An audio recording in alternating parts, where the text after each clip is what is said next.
Assalamualaikum warahmatullahi wabarakatuh. Kita bertemu kembali dalam pembahasan soal ujian sekolah. Ini adalah sesi ketiga untuk soal nomor 31 sampai dengan soal nomor 40. Setelah video sebelumnya tentang pembahasan soal nomor 1 sampai dengan nomor 15 dan soal nomor 16 sampai dengan nomor 30. Selamat mengikuti. Baik, kita mulai dengan soal nomor 31. Soal nomor 31, bacalah paragraf berikut. Yang ditanyakan, kutipan teks di atas merupakan bagian struktur teks tanggapan berupa A. Penilaian terhadap karya, B. Konteks pengarang dan karyanya, C. Penilaian terhadap penerbit, D. Deskripsi pengarang dan karyanya. Berikut ini penjelasan tentang struktur teks tanggapan. Pertama, konteks. Konteks berisi tentang pernyataan umum tentang hal yang akan disampaikan oleh penulis di dalam teks tanggapan tersebut. Kedua, deskripsi. Deskripsi berisi tentang sebuah informasi mengenai pendapat dan data yang melemahkan pernyataan ataupun mendukung pernyataan yang terdapat dalam teks tanggapan. Dan yang ketiga, penilaian. Penilaian berisi tentang sebuah penegasan ulang mengenai hal yang sudah diputuskan atau sudah dilakukan. Mari kita analisis paragrafnya. Untuk menentukan bagian apa paragraf tersebut harus kita baca dengan saksama, meskipun dengan membaca sekilas. Setelah sukses membesut Rindu, terbitan Republika 2014 yang mencetak bestseller, Terelie hadir kembali dengan novel barunya, Pulang. Penulis yang telah menghasilkan lebih dari 20 buku ini menghadirkan novel dalam tema dan genre yang berbeda dibanding novel-novel sebelumnya. Tema yang dihadirkan adalah perihal perjalanan sang tokoh utama mengarungi kehidupan melewati satu pertarungan ke pertarungan berikutnya demi memeluk erat kesedihan dan kebencian, lantas menuju ujung, yakni pulang ke hakikat kehidupan. Dari uraian tentang teks tanggapan dan teks yang tersedia, dapat dipastikan bahwa teks tersebut merupakan bagian deskripsi, yakni tentang pengarang Terelie dan karyanya dengan judul Rindu yang menjadi bestseller. Dengan demikian, jawaban yang paling tepat adalah pada jawaban D. Soal nomor 32, soal yang mudah kita temukan jawabannya karena hanya melengkapi kalimat yang rumpang dengan menggunakan kata yang tersedia. Bacalah kalimat di bawah ini. Insinyur Soekarno memiliki karakter saat memikat hati rakyat dengan titik-titik, berkorban dan karismanya yang tak berkesudahan. Kata sifat yang sesuai untuk kalimat tersebut adalah semangat. Dengan demikian, kalimatnya menjadi Insinyur Soekarno memiliki karakter saat memikat hati rakyat dengan semangat berkorban dan karismanya yang tak berkesudahan. Soal nomor 33 tentang penggunaan tanda baca koma dan perincian. Tanda koma dipakai untuk memaparkan perincian suatu unsur dalam kalimat. Apabila perinciannya lebih dari 2, tanda koma perlu dilekatkan di setiap kata perincian itu sendiri. Akan tetapi, bila perinciannya hanya ada 2, kita tidak perlu menggunakan tanda koma. Lalu perlukah tanda koma sebelum kata atau konjungsi dan? Beberapa orang berasumsi bahwa konjungsi dan sudah mewakili tanda koma, namun asumsi tersebut kurang tepat. Yang benar, sebelum konjungsi didahului dengan tanda koma. Berdasarkan uraian tersebut, jawaban yang paling tepat untuk soal nomor 33 adalah pada jawaban C. Sebelum mengikuti ujian, saya membeli alat-alat menulis (2), pulpen, penggaris, dan pensil. Selanjutnya soal nomor 34. Soal nomor 34, perhatikan paragraf berikut yang ditanyakan slogan yang sesuai dengan ilustrasi tersebut. Apakah slogan itu?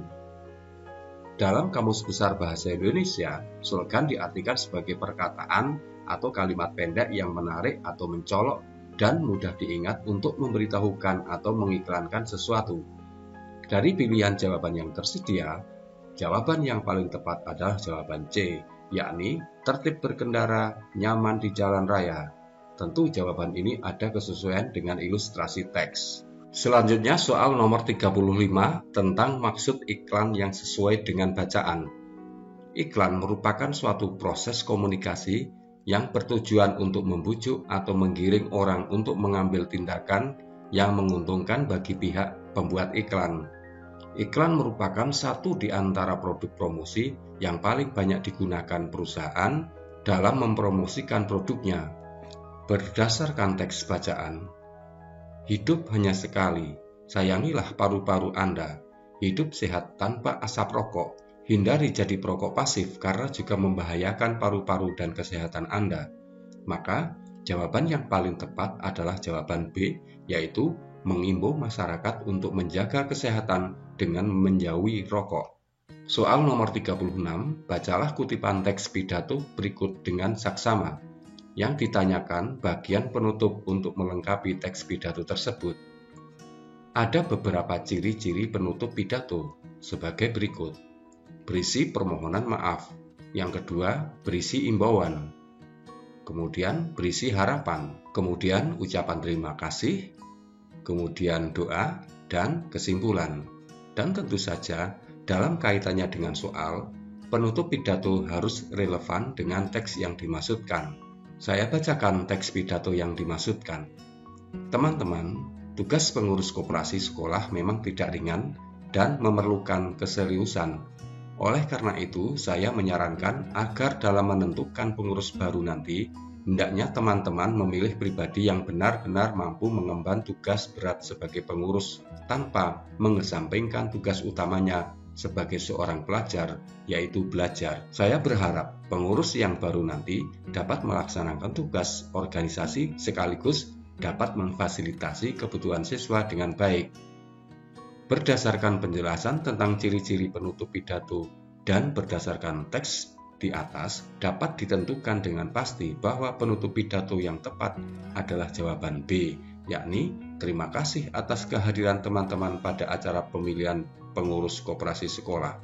Semoga acara ini dapat berlangsung sukses. Mengapa bukan jawaban A? Jawaban A tidak logis. Terbukti pada pernyataan bagi calon pengurus koperasi sekolah yang masih sangat baru. Bukankah pengurus baru belum terbentuk? Mengapa pula bukan jawaban C? Jawaban C menyiratkan bahwa yang berpidato itu adalah pengurus baru, sehingga pernyataan ini pun tidak logis. Dan bukan pula jawaban D. Harapan saya, semoga bermanfaat. Apabila ada kesalahan, saya minta maaf. Atas perhatian teman-teman, saya mengucapkan terima kasih. Jawaban ini sangatlah umum, tidak berkaitan dengan teks pidato yang dimaksudkan. Bahkan kalimat penutup seperti ini dapat digunakan untuk sembarang pidato. Soal nomor 37 berkaitan dengan isi kutipan pidato. Untuk menentukan bagian isi, setidaknya harus dipahami gagasan utama teks tersebut. Maksudnya, apa yang sebenarnya yang disampaikan oleh orator? Coba kita perhatikan teks pidatonya. Bapak dan Ibu yang saya hormati, apotek hidup adalah tumbuh-tumbuhan yang berkhasiat yang ditanam di halaman rumah. Tumbuhan yang dipelihara ini dapat dijadikan obat penyakit tertentu.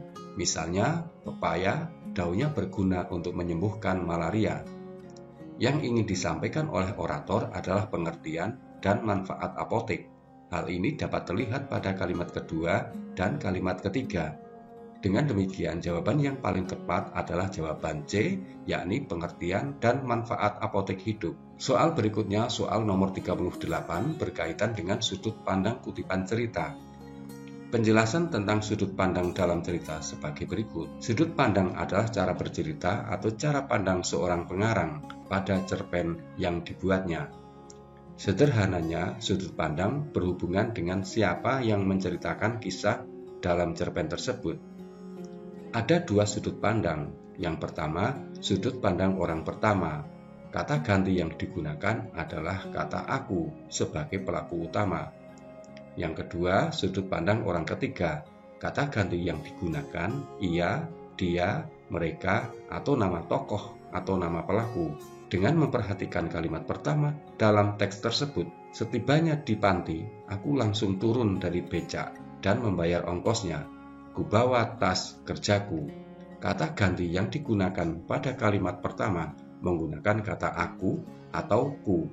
Dengan demikian, sudut pandang yang digunakan pada teks cerita itu adalah jawaban B, yaitu orang pertama pelaku utama. Soal nomor 39 tentang amanat yang terdapat pada kutipan cerpen. Amanat sebuah cerpen biasanya dapat dilihat berdasarkan tema dan konflik dalam cerita.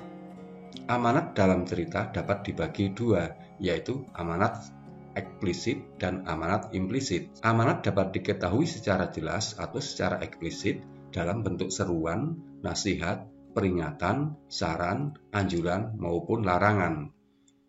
Amanat bisa disampaikan secara langsung maupun secara tersirat melalui karakter tokoh atau penokohan dalam suatu cerita. Pesan moral yang disampaikan oleh pengarang bertujuan agar pendengar atau penonton mau melakukan sesuatu dengan amanat di dalam cerita. Berdasarkan penjelasan ini, jawaban soal nomor 39 ini adalah jawaban A, bekerjalah dengan tekun. Soal nomor 40 merupakan soal yang terakhir dari paket ini. Soal nomor 40 ini mengenai makna kata galau berdasarkan kutipan teks. Menurut Kamus Besar Bahasa Indonesia, galau atau bergalau artinya sibuk beramai-ramai, ramai sekali, kacau, tidak karuan. Dengan demikian, jawaban yang tepat adalah jawaban A, artinya kacau. Sebenarnya, untuk menjawab soal semacam ini, kita hanya perlu membaca kalimat yang menggunakan kata galau, yakni kalimat ke-6 saja. Hal ini membuat hatinya galau, yang memikirkan apa kata mamanya jika Ibu Helda, wali kelasnya, memberitahu mamanya. Dari kalimat ke-6 ini kita bisa memastikan jawabannya. Demikian pembahasan soal untuk sesi kali ini. Sampai bertemu kembali pada video saya berikutnya. Semoga bermanfaat. Wassalamualaikum warahmatullahi wabarakatuh.